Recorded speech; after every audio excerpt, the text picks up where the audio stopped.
Esto es Improving Lives, Mejorando Vidas, un programa hecho por profesionales que se dedican al cuidado de la salud mental. Improving Lives, Mejorando Vidas. Muy buenas amigos, bienvenidos. Mi nombre es Alfredo Hernández, yo soy psicoterapeuta y escuchas Improving Lives, Mejorando Vidas por Actualidad Radio. Un programa hecho por profesionales que nos dedicamos al cuidado de tu salud mental. Y en este programa tenemos un programa muy especial, ¿ok? La relación mente y cuerpo, pero con un invitado que no te lo quieres perder, el doctor Mario Alonso Puig. Hoy, en Improving Lives, Mejorando Vidas por Actualidad Radio. Qué bueno que estás con nosotros. Recuerda, nos puedes escuchar a través de internet, www.actualidadradio.com, también a través de la 1040 AM, la 103.9 FM, acá en el sur de la Florida, puedes escucharnos. Así también como en la aplicación de tu teléfono celular Actualidad Media Group. No solamente puedes escuchar este programa, sino toda la programación de Actualidad Radio. Facilito, Actualidad Media Group. Siempre en redes sociales, Alfredo Ayuda, Twitter, Instagram y también el canal de YouTube. Como siempre acá, muchachos, gracias por hacer el programa realidad. Susana Pérez en la producción, Alejandro Rodríguez en todo lo que es la ayuda técnica. Y allá en los estudios siempre los muchachos que nos apoyan, ustedes son los que lo hacen posible, así que 1.000.000 de gracias. Susanita, como te decía, hacía rato que no me ponía nervioso antes de empezar un programa. Hoy estoy muy alegre del invitado que tenemos. ¿Cómo le entramos a este programa hoy? Bueno, doctor, fíjese que yo también estoy muy alegre y sobre todo estoy alegre por nuestros oyentes porque sé que se van a llevar algo muy bueno a casa en el día de hoy. ¿Ustedes qué pensarían si yo les digo que creer es crear? ¿Será posible que nosotros tenemos una conexión entre mente, cuerpo y cómo nos sentimos? Bueno, de eso se trata el programa del día de hoy. Está junto a nosotros el doctor Mario Alonso Puig. Él es especialista con más de 26 años de ejercicio de cirugía general y del aparato digestivo. Además, es experto en el mundo de la inteligencia y la cognición humana. Es conferencista, también es escritor y ha dedicado gran parte de su vida a explorar el impacto que tienen los procesos mentales en el despliegue de nuestros talentos y los niveles de salud, energía y bienestar. ¡Qué maravilla! Esto suena genial. Si pudiéramos enlazar cada uno de esos elementos con los resultados que tenemos en nuestra vida, yo sé que más de uno va a querer esa fórmula. Su inquietud ha llevado al doctor Mario Alonso a formarse en diversos campos relacionados con el ser humano. Él es especialista en inteligencia humana, en medicina, mente y cuerpo, psicología y además en negociación. Así que si ustedes están allí, los invito a que se pongan cómodos porque estoy segura que en el programa del día de hoy se van a llevar muchas herramientas. ¿Esa conexión será posible? ¿Existe? ¿La podemos lograr? Yo creo que sí. Sí, Susana, y lo que se te olvidó mencionar ahí, que fue buenísima la introducción, es que hay pocas personas que tienen la habilidad que tiene el doctor Mario Alonso Puig de poder traer las cosas tan relevantes en palabras sencillas que todos las podemos entender. Pero vamos a dejar de hablar y vamos a presentar al invitado de una. Así que, doctor Mario Alonso Puig, qué placer tenerlo acá en el programa. Bienvenido. Pues muchísimas gracias, Alfredo, Susana, y gracias por ese cariño en la presentación. Gracias por vuestras palabras y por invitarme a vuestro programa. Muchísimas gracias. El placer es nuestro y nuevamente honrados. Hay muchas personas que le estuve comentando que lo iba a tener de invitado. Todos estaban felices por ver cómo íbamos a manejar los temas, Mario. Y una de las cosas que quiero entrar es, hay una crisis grande de enfermedades mentales hoy en día. Estamos viendo acá en los Estados Unidos un disparo en lo que es ansiedad, sobre todo, y depresión.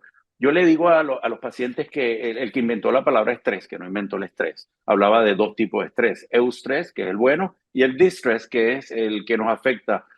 ¿Cree que hay una crisis de enfermedad mental? ¿Cómo lo ve Mario Alonso Puig, el tema de la diferencia entre la ansiedad y el estrés que estamos viviendo hoy en día? Bueno, es una gran pregunta, Alfredo. Vamos a ver, efectivamente, la persona que acuñó la palabra estrés fue el profesor austriaco Hans Selye. Él se fue, una vez acabado sus estudios de medicina, que los hizo en Praga, se fue a la Universidad McGill en Canadá y convivía en un colegio mayor con estudiantes de ingeniería que estudiaban temas como los metales y ya se hablaba del estrés de los metales. Entonces él llegó a la conclusión de que también existía el estrés en los organismos biológicos y se pasó 25 años de su vida en la Universidad McGill estudiando efectivamente los mecanismos del estrés y se dio cuenta de que había dos formas de estrés. Una es necesaria para la vida, necesaria para hacer frente a los desafíos, a las dificultades, incluso a amenazas físicas, pensemos un animal peligroso o una persona que nos quiera hacer daño, y también descubrió un mecanismo, fue él el que verdaderamente nos lo mostró, un mecanismo muy, muy perjudicial. Él lo llamó distrés y sería un estrés crónico, es decir, una situación de estrés sostenida en el tiempo.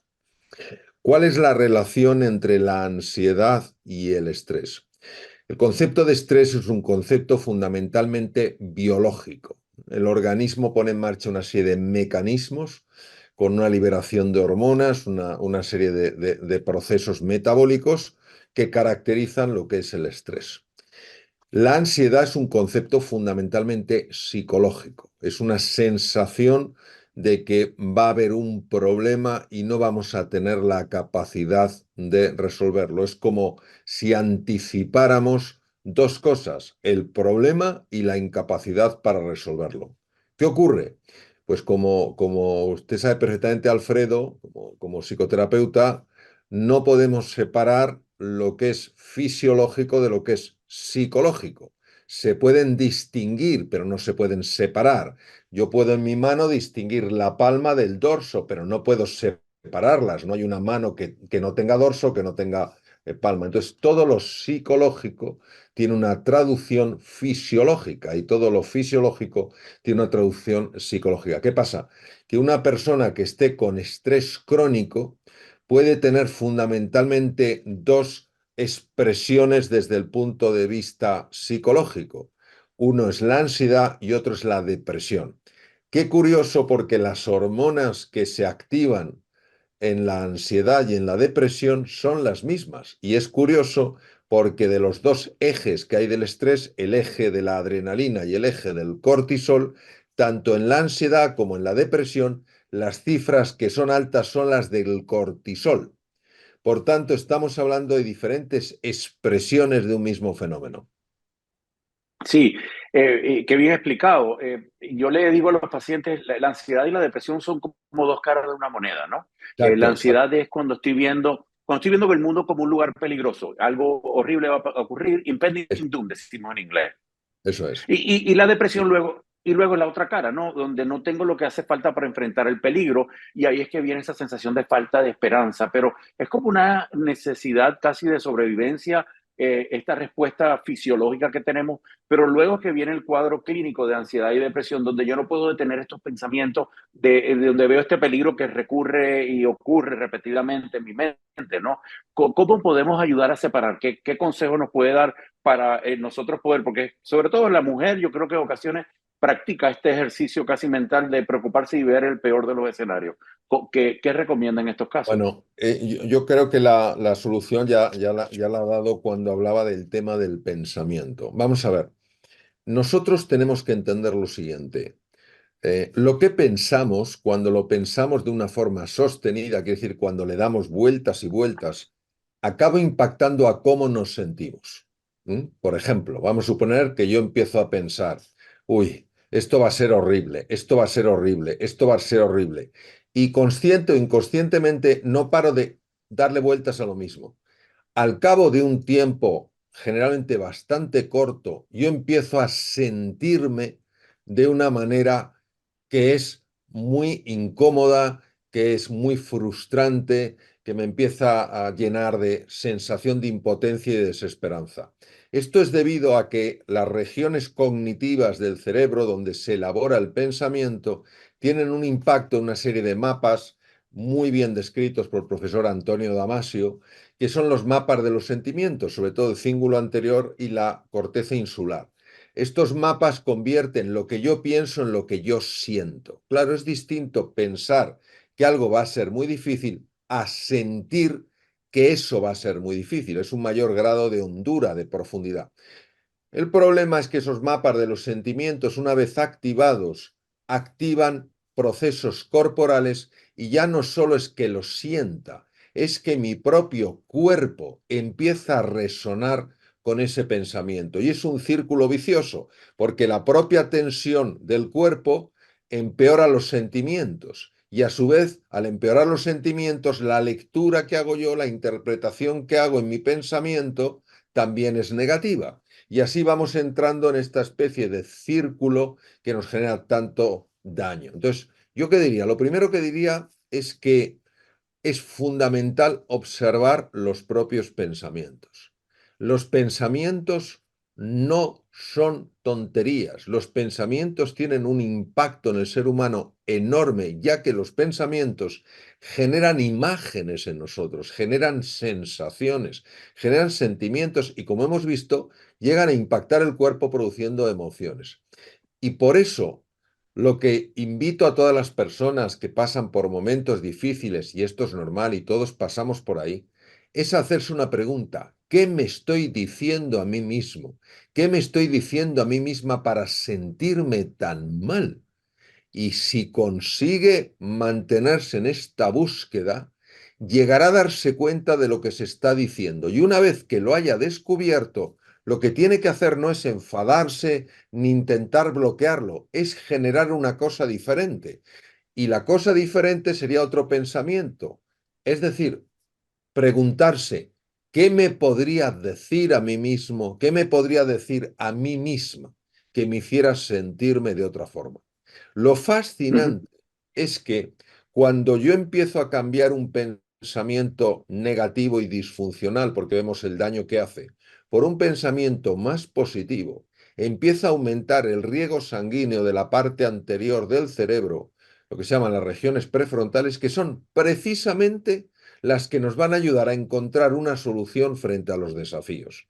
Entonces, para mí es clave observar el pensamiento y cambiar ese pensamiento, no dejarse arrastrar por un pensamiento que lo único que nos genera es ruina. Y los seres humanos tenemos que entender que podemos elegir qué queremos pensar. ujú, Y tenemos que saber y conocer las consecuencias de eso. Entonces, eso es lo primero que yo propondría. Observar ujú. los pensamientos y en cuanto veas que esos pensamientos te están generando sentimientos de frustración, de impotencia, de desesperanza, están poniendo tu cuerpo tenso y te están alterando, ese no es el buen camino. Di stop, para y te haces esa pregunta, ¿qué me podría decir yo para sentirme de otra manera? Y siempre hay algo que te puedes decir para sentirte de otra manera. Y en ese momento empiezas a recuperar capacidad para afrontar esa situación con mucha mejor perspectiva, con mayor creatividad y con mayor inteligencia. Gracias por tan buena explicación. En terapia, usualmente como lo vemos es, nosotros los seres humanos creamos lo que llamamos en psicología distorsiones cognitivas, ¿no? Nuestros pensamientos generan como si fuera esa casa de los espejos que me veo gordito y bajito o alto y flaco, y es un Exacto. pensamiento que mi mente lo contempla como real, pero no es cierto, no es verdadero. Sobre todo estos pensamientos catastróficos a veces que nuestra mente genera. Y el proceso en psicología, ya esto es cuando las personas están sufriendo de una ansiedad, una depresión, pues, una depresión de suicidio, por ejemplo, tenemos que aprender a hacer lo que llamamos reestructuración cognitiva, ¿no? Que es nada más que aprender a hacer lo que usted explicaba, que a veces cuando estamos deprimidos y ansiosos no es tan fácil como se dice, ¿no? Pero es cómo yo reemplazo estos pensamientos falsos por unos pensamientos sanos, positivos, ¿no? Es como yo le digo a los pacientes a veces, cuando tienes un carro que se te pincha un caucho, tú tienes que identificar tu caucho pinchado y reemplazarlo por un caucho, una rueda que esté funcionando, ¿no? Que esté sana. Entonces, eso es lo que en terapia, como usted estaba explicando genialmente, la parte del cerebro y cómo funciona, pero eso es lo que se busca en terapia, cómo yo reemplazo estos pensamientos que al final me hacen daño. Y aquí voy a la siguiente pregunta. En lo que es la psiconeuroinmunología, ¿no? El estudio de esta relación entre mi pensamiento, mente y cuerpo. A veces no nos damos cuenta, pero se habla de que, me acuerdo en la universidad hablábamos que entre 80 al 90% de las enfermedades fisiológicas, o sea, desde la diabetes, se especula grandemente que el cáncer tiene un origen mental. Existe una estrecha relación entre lo que es mi mente, la psiqui, mi sistema inmunológico y el cuerpo. Entonces, ayúdenos a entender un poco porque es importantísimo. A veces no le damos tanto la importancia, como usted explicaba, a los pensamientos y en verdad esta ciencia de la psiconeuroinmunología nos explica con más claridad esa estrecha relación entre lo que yo pienso, siento y finalmente hago y cómo mi cuerpo responde, ¿no? Sí, pues lo voy a explicar siendo muy preciso, ya que la psiconeuroendocrinoinmunología es una ciencia muy amplia. Entonces, vamos a ver. Cuando una persona está en una situación de estrés sostenido en el tiempo, que quiere decir muy prolongado en el tiempo, estrés crónico, distrés, siguiendo la nomenclatura del profesor Selly, produce una alteración directa en el tubo digestivo. ¿Por qué produce esa alteración del tubo digestivo? Porque el estrés crónico está asociado a la activación de una división del sistema nervioso llamado sistema nervioso simpático y a la desactivación de otra rama, de otra división, que es el sistema nervioso parasimpático. El sistema nervioso parasimpático es el encargado de que el tubo digestivo funcione bien. Como está apagado, el tubo digestivo no puede hacer bien su función de absorber alimentos. Pero no solo este es el problema. El problema es que cuando el estrés es crónico, sostenido en el tiempo, se altera el funcionamiento del intestino porque hay una serie de microorganismos llamados la microbiota que están en constante conexión con el intestino. Entonces, cuando el estrés es crónico y sostenido, se favorece la aparición de lo que se llama un intestino permeable o intestino húmedo, leaky gut en inglés. ¿Y esto qué significa? Significa que empiezan a entrar por la barrera intestinal, que mide nada más y nada menos que 349 metros cuadrados, estamos hablando de 2 canchas de tenis juntas, empiezan a entrar productos tóxicos, productos que no tendrían que entrar. ¿Qué ocurre? Que el 80% de nuestro sistema de defensa está en el aparato digestivo. Porque claro, muchas personas creen que lo lógico es que esté debajo de la piel, porque es lo más expuesto. No, la piel mide 2 metros cuadrados. No podemos comparar 2 metros cuadrados con 349 metros cuadrados. Entonces, el 80% del sistema de defensa, nuestros soldados, están en la pared interna del tubo digestivo. ¿Qué ocurre? Que cuando empiezan a entrar productos tóxicos, este sistema pierde en gran parte su equilibrio y ataca no solamente los productos tóxicos que entran, sino que empieza a liberar sustancias que atacan las propias células del organismo, produciendo lo que se llama un cuadro de inflamación crónica de bajo grado. Llegan a producir inflamación en el cerebro causante directamente de cuadros de ansiedad. Pueden activar factores epigenéticos que den lugar a procesos cancerosos. Pueden sobrecargar el páncreas y generar una resistencia a la insulina, con lo cual favorece la diabetes tipo 2. Puede favorecer que el cuerpo, al ser atacado por el propio sistema de defensa, desarrolle cuadros alérgicos y enfermedades autoinmunes. Es decir, la psiconeuroendocrinoinmunología lo que nos dice es que todo aquello que aparentemente es solo mental acaba teniendo un reflejo en el sistema endocrino, en el sistema hormonal, y también tiene un reflejo en el sistema inmune. Entonces aquí hemos visto de una manera muy curiosa cómo una situación aparentemente solo psicológica, un estrés crónico, un distrés, acaba reflejándose en una alteración del sistema inmune que está detrás de un montón de enfermedades que nunca habíamos imaginado antes que se desarrollaban a partir de un mal funcionamiento del tubo digestivo. ¿Quién hubiera pensado hace unos años que cuadros de depresión, no digo todos, pero muchos cuadros de depresión podían mejorar más con un cambio en la dieta que con antidepresivos?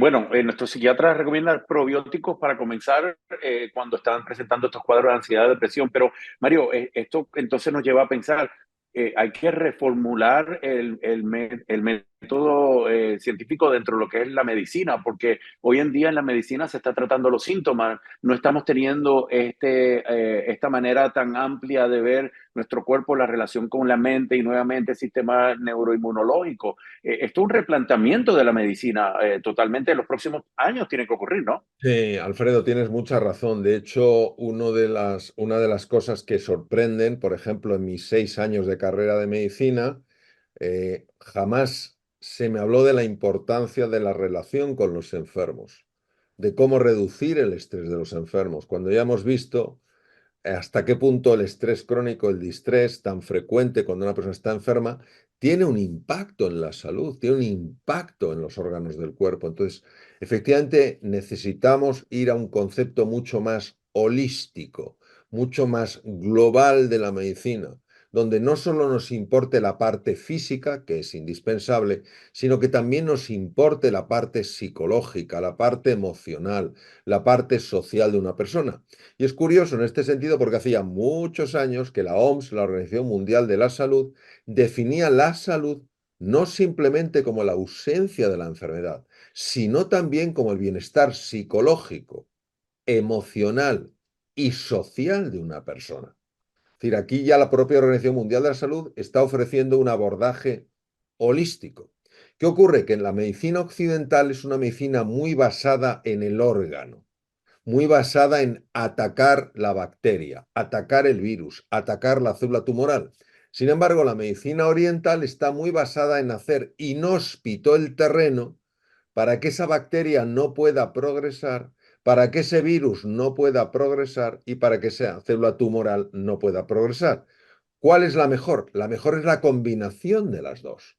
La mejor es entender que, por supuesto, los órganos a nivel individual son esenciales y que no debemos olvidarnos que los órganos también se comunican entre sí, que los órganos también intercambian información entre sí, que lo psicológico tiene que ver con lo afectivo, que lo afectivo tiene que ver con lo psicológico, que el cerebro da órdenes al tubo digestivo, pero que el tubo digestivo también da órdenes al cerebro, que el cerebro da órdenes al corazón, pero también el corazón da órdenes al cerebro. Entonces, cuando uno se acerca a un organismo, no puede pensar que hay una parte que es la importante y el resto no lo es. Todas son importantes. Esto es como en una empresa. Yo hoy, por ejemplo, he dado una conferencia a un despacho de abogados muy conocido, un despacho internacional por la mañana. Y cuando he entrado, la persona que estaba en la recepción me ha recibido con un cariño, con una simpatía, con una amabilidad que luego le he dicho al socio director. Qué buena sensación te da entrar en un despacho de abogados de tal nombre y de tal calibre y ver que la persona que te recibe, que aparentemente tiene un cargo sencillo, porque no ha estudiado derecho, porque no ha hecho posiciones en el campo de la abogacía, te recibe con tanto cariño. Claro, y yo le decía, si en lugar de ser así de amable esta persona hubiera sido una persona dura, una persona poco afectuosa, ya la imagen del despacho realmente para mí no sería la misma. ¿Qué quiere decir? Pues que todos somos importantes en las empresas. Unos tienen un cargo, otros tienen otro cargo, todos somos importantes. Pues lo mismo pasa cuando hablamos del cuerpo humano y de los órganos. Todos son importantes. Y si todos los órganos son importantes, ¿cómo no va a ser importante la persona en su conjunto? Totalmente. Yo creo que va a haber una reinvención de la medicina y también el sistema educativo. Yo creo que son de las dos partes de la humanidad que en este momento tenemos que reevaluar. Y en ese punto yo siempre practico esto de siempre tratar de saludar y sonreír a los extraños en la calle. Y le digo a la gente a veces, practícalo. Cuando andes en la calle, sonríele a las personas que tú no conozcas y vas a ver la respuesta, como le cambia inclusive las facciones a las personas cuando uno se las encuentra en la calle. Tenemos que ir a una pausa, doctor Mario Alonso Puig. Qué placer tenerlo acá en el programa, pero antes de ir a la pausa, no quiero dejar de invitarlos, amigos. Si te parece interesante lo que estás escuchando, que indiscutiblemente debería hacerlo, vamos a tener la oportunidad aquí en Miami y acá en Estados Unidos a poder compartir con el doctor Mario Alonso Puig. Nosotros acá decimos Puig, pero allá se pronuncia Puig en España. Aquí, Aquí se pronuncia Puig porque es de origen catalán. Pero Puig. Ok, sí, disculpe. estoy tan cómodo con Puig como con Puig, como quieran. Muy bien. Pues si quieres compartir, él va a estar acá en los Estados Unidos, en Miami, en mayo 30, en el Fillmore Theater a las 8 de la noche, en Nueva York, mayo 31, en el Brooklyn Paramount a las 8 de la noche, y en Los Ángeles, en junio 2, en el Wiltern a las 6 de la tarde. O sea, estamos acá de lujo en mayo y en junio acá en Estados Unidos. El doctor Mario Alonso Puig va a compartir en Ticketmasters y Live Nation. Pueden conseguir los boletos. Emporio Group creo que lo está presentando. ¿Qué debe de esperar las personas que vengan a esta charla, Mario? ¿Qué vamos a escuchar? Porque yo voy a estar acá en la de Miami, desde luego.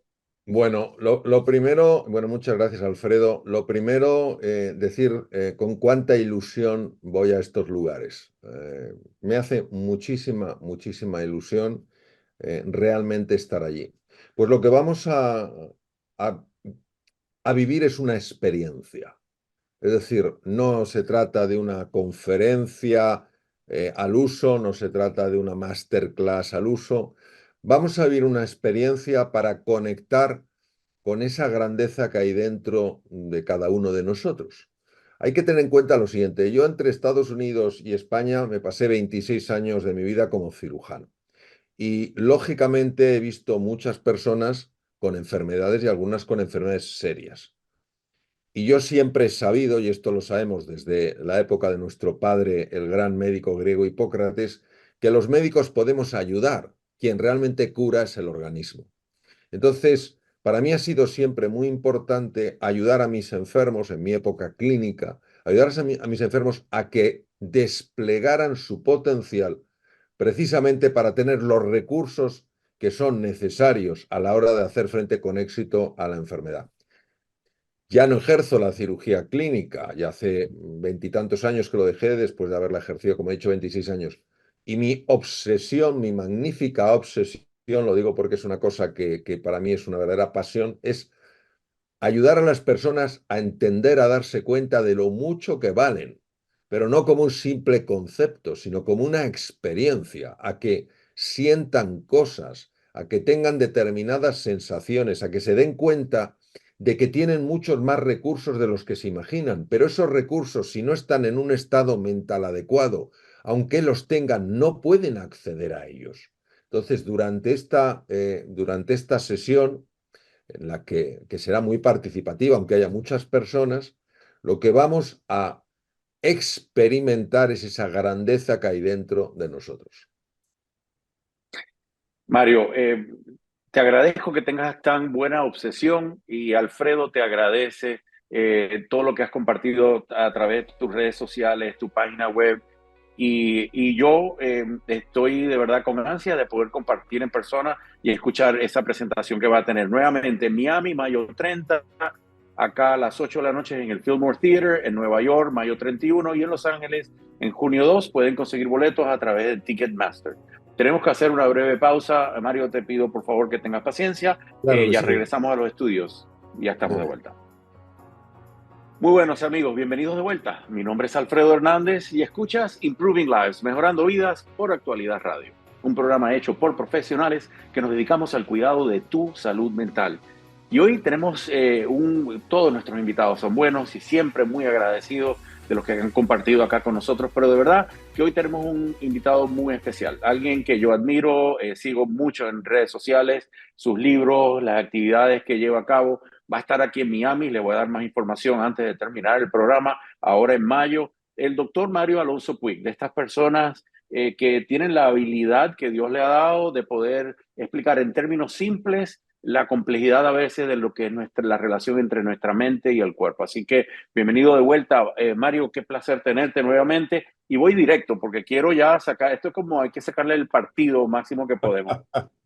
Yo trabajo muchísimo con adolescentes y adultos jóvenes. Yo me especializo en salud mental y adicciones. El público sabe, yo he compartido muchas veces que yo llevo 23 años en recuperación. Luego de una pancreatitis, me dio una pancreatectomía, me tuvieron que operar, remover un 20% del páncreas, me dieron medicamentos para el dolor y me hice dependiente a los opiáceos. Terminé usando heroína en la calle y ahora me dedico a ayudar a las personas. Estuve 2 años de ambulante. Yo perdí todo, caminé en las calles. Entonces, para mí es bien importante el poder ayudar a las familias, sobre todo. Y esta segunda parte yo quisiera dirigirlo un poco más a estos padres que nos escuchan. Hoy en día tenemos una crisis familiar, este balance que buscamos con nuestros hijos de entre el trabajo, el tiempo que le tenemos que dedicar y sobre todo hay un balance que es difícil para los padres y yo lo escucho regularmente. ¿A qué edad le doy el teléfono celular? El balance entre redes sociales y la experiencia en vivo. Para mí es muy importante, yo creo, el contacto humano, las relaciones humanas, porque, y el tema de la felicidad, que lo vamos a hablar más adelante, pero yo creo que la felicidad se encuentra en esa interacción con los seres humanos. No somos animales para vivir solos, ¿no? Necesitamos de esa interacción. ¿Cómo nos ayudas a navegar un poco, Mario, esta relación que tenemos que llevar con nuestros hijos? Porque tienen que tener aparatos digitales, tienen que saber cómo utilizar una tableta, un computador, un teléfono, pero a la misma vez no les es fácil a los padres llevar este balance. ¿Qué orientación nos puedes dar? Bueno, primero, Alfredo, me gustaría darte la enhorabuena por lo que acabas de compartir de tu trayectoria profesional y vital. Y una vez escuché una cosa que realmente me emocionó, que decía algo así como: fuerte es quien no cae, más fuerte es quien cae y se levanta. ¿Mm? Entonces, que tú hayas hecho de tu vida un ejemplo de, tan bonito de reinvención y la estés dedicando a través de tu labor como psicoterapeuta a ayudar a tantas personas, es admirable y lo primero que quiero es darte la enhorabuena. Muchas gracias. Dicho esto, vamos a hablar de la situación actual en las familias. En África hay una frase que se escucha en algunos lugares y que para mí está llena de sabiduría. Y esa frase, o esa expresión es: para educar un niño, una niña, hace falta toda la tribu. ¿Qué quiere decir? Que la educación es algo sumamente desafiante. Es desafiante para los profesores, es desafiante para los padres, es desafiante para todos. ¿Por qué? Porque se pasan por muchos momentos de confusión, porque se pasan por muchos momentos de duda y porque se pasa por muchos momentos donde uno no sabe hacia dónde ir. Vale. Por otra parte, tenemos que entender que en nuestra sociedad se han perdido de una forma muy llamativa referencias y valores. Es decir, lo que parecía que antes era claramente un valor, pongamos por ejemplo la generosidad, la dedicación a las cosas, el hacer las cosas bien, el esfuerzo, no como el esfuerzo absurdo, sino esa dedicación para conseguir las cosas, pues parece que ahora eso no es un valor. La comunicación cercana, pues el reunirte a comer con tus amigos, con tus familiares, el celebrar juntos una serie de cosas que se consideraba un valor, ahora parece que no lo es tanto. Y es que esta sociedad, yo creo que es el momento de que lo reconozcamos, está profundamente enferma. Mario, disculpa que te interrumpa, pero voy más allá a veces. Y yo creo que los asiáticos entienden esto mucho mejor. Hemos perdido mucho de la experiencia del envejeciente. Vemos hoy en día al envejeciente, en lugar de esta persona venerable que tiene mucha experiencia y sabiduría para compartir con los jóvenes, es desechable. Ya dejó de producir, ya no trabaja, no produce dinero y lo sentamos a que vea televisión y lo descartamos casi. Creo que es una de las cosas que estamos perdiendo en esta sociedad. Y disculpa la interrupción. No, una intervención más que apreciada. Es así, es decir, uno de los valores es el respeto a los mayores, porque los mayores son en el fondo los que han construido el mundo en el que vivimos, que tendrá sus defectos, también tiene muchas virtudes. Entonces, cuando ese valor se pierde, el valor del respeto a las personas mayores, el valor del cuidado a las personas mayores, pues efectivamente ya dejan de ser personas valiosas y se convierten en estorbos. Y como muy bien dices tú, en el mundo oriental, por lo menos en el Japón, y seguro que en otros países, el cuidado de las personas de la tercera edad es un cuidado muy hermoso, porque no es el cuidado desde la lástima, sino es el cuidado desde el respeto, el cariño y verdaderamente el apoyo. ¿Qué ocurre? Pues que nuestra sociedad está enferma, una sociedad que pierde los valores es una sociedad que está enferma. Entonces, eso es lo primero.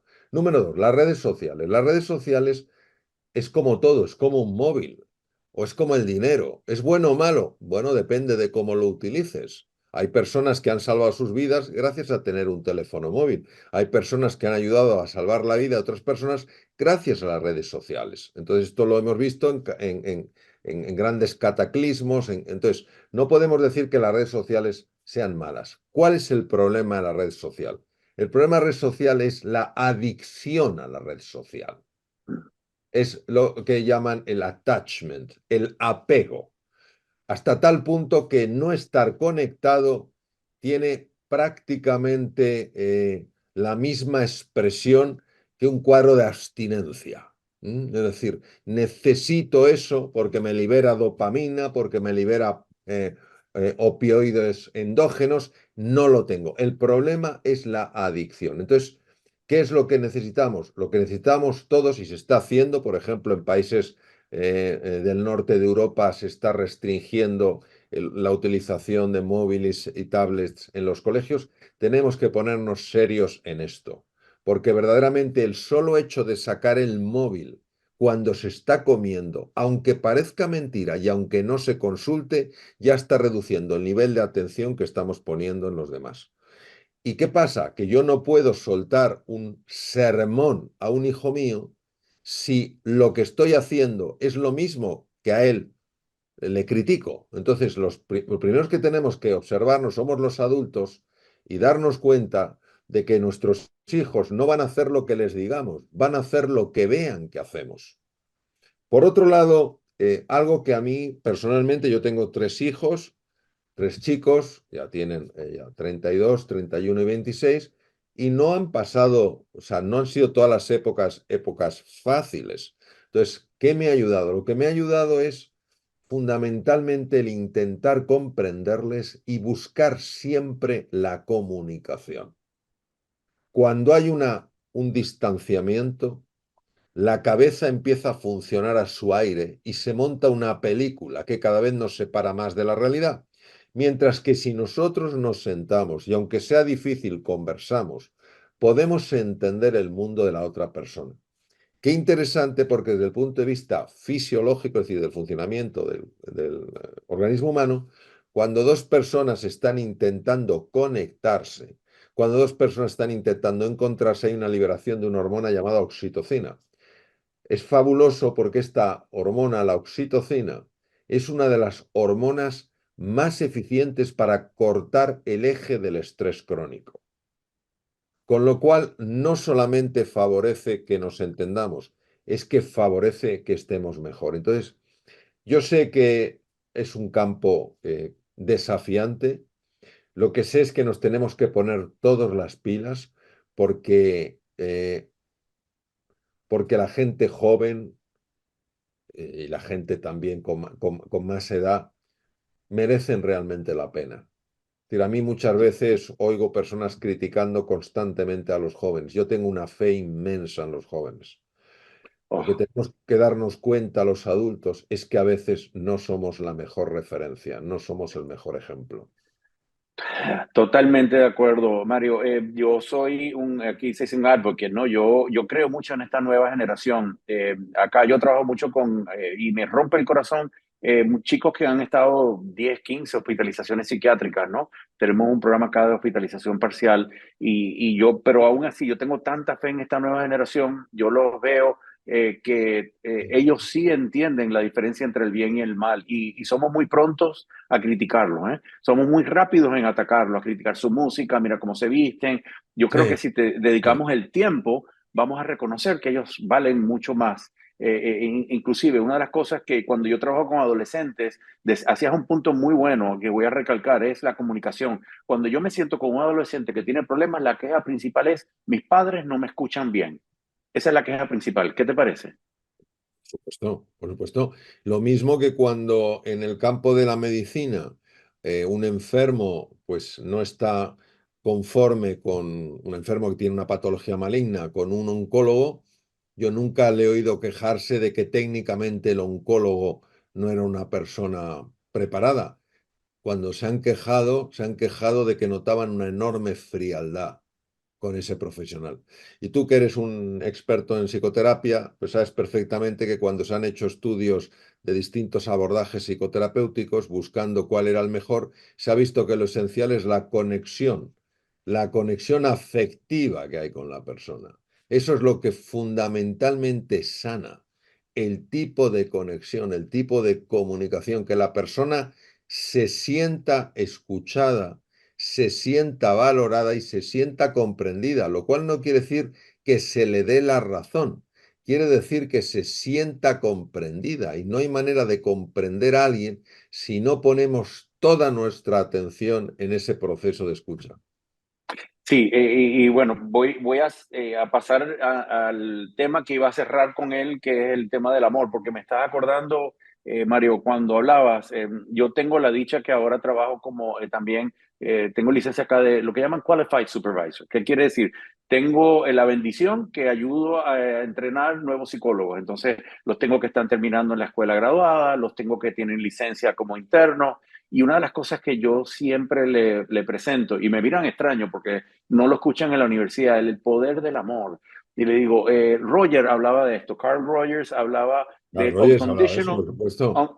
unconditional positive regard, decía él, o sea, una condición incondicionada, esta aceptación del individuo en su dolor. Y yo les digo, el amor es algo que transforma. Ese amor no quiere decir que te acepto con tus errores, pero no estoy de acuerdo con lo que haces mal. Yo le digo a veces, tienen que amarlo y encontrarlo donde ellos están, es importantísimo. Y en ocasiones, en cristianismo se habla, sobre todo el católico dice, ama al pecador, pero detesta el pecado. O sea, yo no estoy de acuerdo con algunas de tus conductas, pero a ti te amo como ser humano. Y como psicólogos tenemos que, y como médicos, creo que es el mensaje que siempre has dado, tenemos que amarlos incondicionalmente en su dolor, en su pena, en su agonía, sin tener lástima, porque yo no creo que esto tiene que llevar a la lástima, pero el poder del amor es tan poderoso en la psicología. Y eso lo siente el paciente. Inclusive, a veces uno ora por el paciente sin decírselo, pero ellos sienten cuando tú tienes esa intención. Yo quisiera, he escuchado anteriormente hablar sobre el poder del amor. Ayúdanos a entender cómo esto en verdad cambia nuestra vida y nuestras relaciones. Bueno, en primer lugar tenemos que entender que nuestra lengua, en el español, cuando hablamos de amor, tendemos a confundirlo con un sentimiento. Y entonces nos tenemos que ir al griego antiguo, donde hacen distinciones que nosotros en nuestra lengua no hacemos. Y ellos distinguen fundamentalmente tres tipos de amor. Un amor que sí es un sentimiento, es el amor romántico, el amor a tu pareja, es lo que ellos llaman eros, y que lógicamente está acompañado pues, de una experiencia sensorial que otras formas no tienen. El amor que sientes por tus hijos, por tus amigos, por familiares, por personas queridas, que ellos lo llamaron filia. Está asociado también con un sentimiento. Hay una conexión de un orden afectivo. Pero hay una forma de amor que es diferente, que es agape. Agape es un amor incondicional. ¿Qué quiere decir un amor incondicional? Quiere decir que yo te amo no por cómo eres o dejas de ser, sino por quién eres. Yo amo la grandeza que hay en ti, yo amo la inocencia que hay en ti. No estoy amando lo que haces, estoy amando a quién eres. Y entonces esto tiene un impacto brutal porque hace resonar unas misteriosas cuerdas que hay en todo corazón humano que cuando se siente amado de esa manera es completamente transformado. Antes lo has mencionado, para mí la figura más espectacular en el amor fue Jesucristo. Recordemos su acercamiento a Mateo. Mateo era un recaudador de impuestos, odiado por su propio pueblo, ya que recaudaba impuestos para los romanos. despreciado por los propios romanos. Era un hombre despreciado.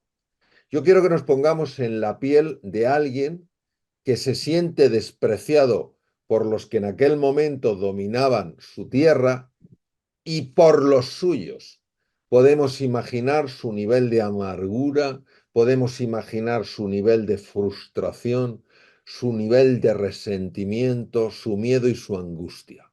Posiblemente ese Mateo no sería una persona especialmente simpática, no sería una persona especialmente amable ni tierna. Y aparece de repente Jesús de Nazaret y le mira y le dice, Mateo, vente conmigo. ¿Qué tuvo que sentir Mateo para dejarlo todo y convertirse en uno de los discípulos de Jesús? ¿Qué ocurría con Jesús? Pues que Jesús lo que nos demostraba era un amor inmenso, no que había que ganárselo, sino que era directamente entregado. Es como el amor de Dios.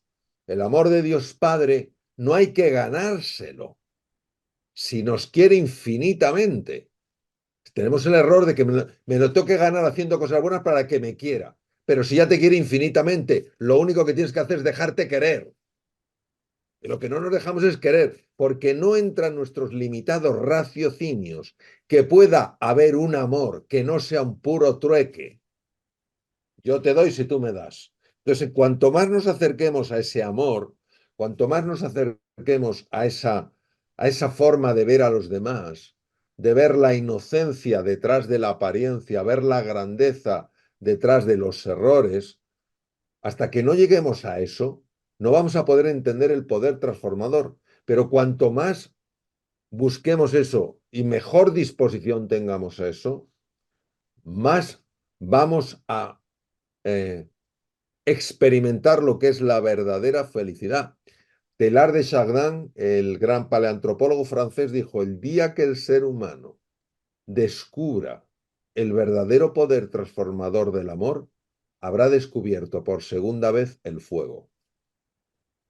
Pregunto, eh, ¿crees que esto es un poder que es sanador? Como médico te pregunto, porque, por ejemplo, Einstein, yo le leo a mis estudiantes siempre, hay una carta que le escribió muy famosa a su hija A su y le hija, sí, sí. explicaba, ajá, es una carta hermosa porque explica donde, desde el punto de vista de una de las mentes más grandes que ha existido, científica, donde él decía que el poder que contiene el amor, la ciencia todavía no ha podido explicarlo y él quedaba casi boquiabierto ante este poder. El poder del amor puede llegar a sanar, es como lo veo yo en Pues mira, ocasiones y es lo que le explico.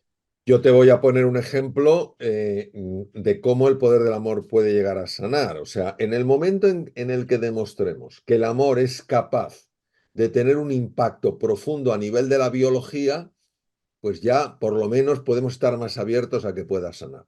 En el 2009 la doctora Elizabeth Blackburn, aunque ella vive en California, es de origen australiano, ganó el Premio Nobel de Medicina porque descubrió una enzima llamada la telomerasa. La telomerasa es una enzima que repara los extremos de los cromosomas llamados telómeros. Si esos telómeros no se reparan, la célula llega a un momento en que no se puede dividir, se acaba muriendo, el tejido va envejeciendo y la persona muere.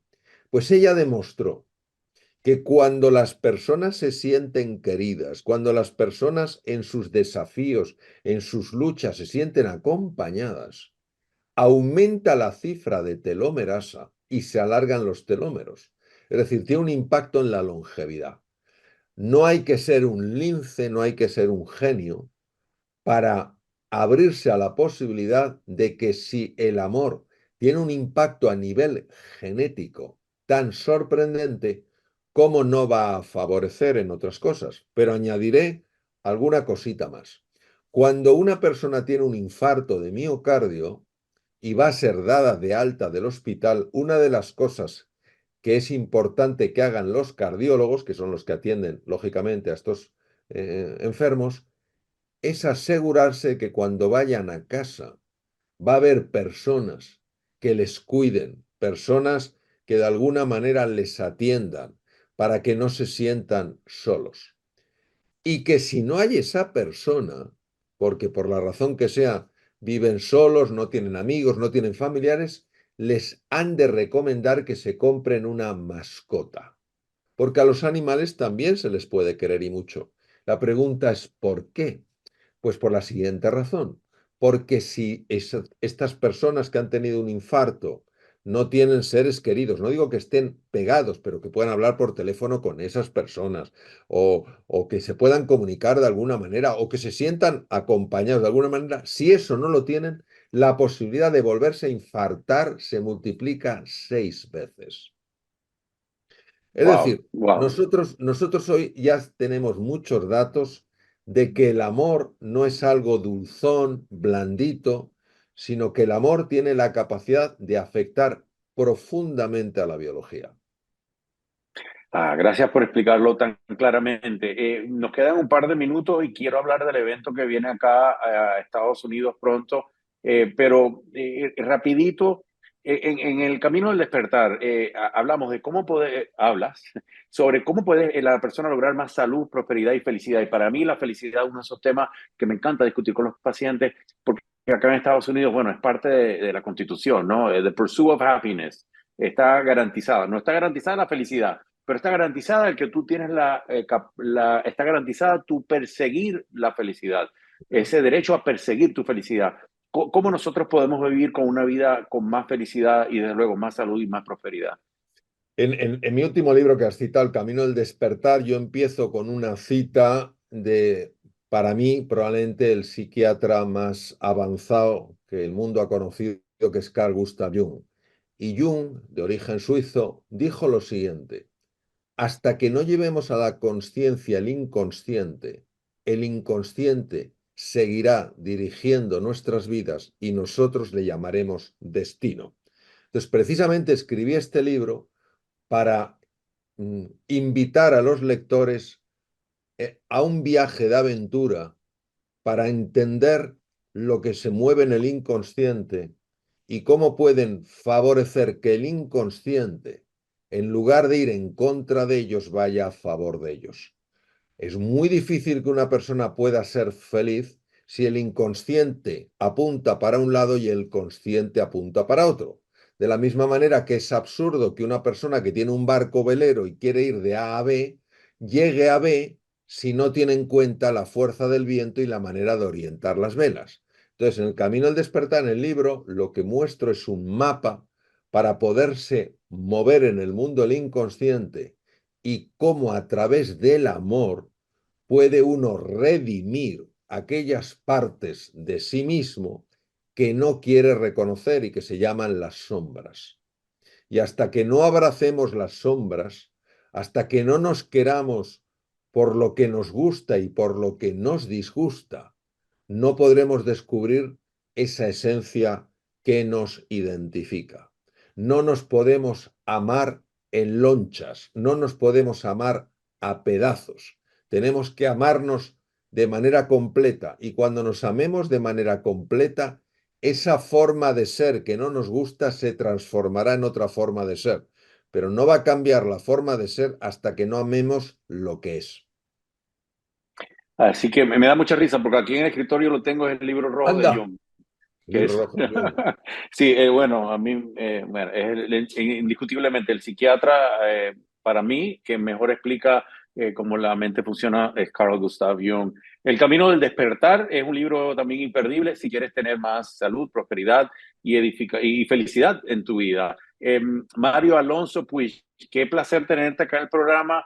Tenemos una invitación o estamos acá esperándote en la ciudad de Miami el próximo mayo 30, donde vas a estar presentándote en el Fillmore Theater a las 8 de la noche. Los tickets lo pueden conseguir a través de Live Nation y Ticketmaster. Va a estar también en la ciudad de Nueva York, mayo 31, y en Los Ángeles en junio 2, en el Wiltern, a las 6 de la tarde. ¿Qué va a esperar qué pueden esperar las personas que vayan a acompañarte, como iré yo acá en Miami, por ejemplo, en mayo 30? ¿Qué podemos esperar en esa reunión? Bueno, yo creo que lo que vamos a vivir, más que lo que vamos a esperar, lo que vamos a vivir es un proceso donde vamos a conectar con una parte muy hermosa que hay dentro de nosotros y lo vamos a sentir con sensaciones, con sentimientos, con emociones. Yo creo que nos va a dar mucha luz en nuestro camino. Va a disipar sobre todo las dudas profundas que a veces tenemos acerca de nuestra valía, las dudas profundas que a veces tenemos acerca de si tenemos suficiente potencial o no. Y yo creo que la experiencia va a ser una experiencia de ilusión, de serenidad y de confianza. Fabuloso, nos veremos allá en mayo 30 aquí en la ciudad de Miami, donde estará Mario Alonso Puig. Doctor, qué placer haberlo tenido acá en el programa. Muchísimas gracias. Gracias a ti, Alfredo. Gracias, Susana. Un abrazo para todos. Y ustedes a la audiencia, gracias por acompañarnos. Ya estamos sin tiempo y como le digo siempre al final, quiérete y déjate querer.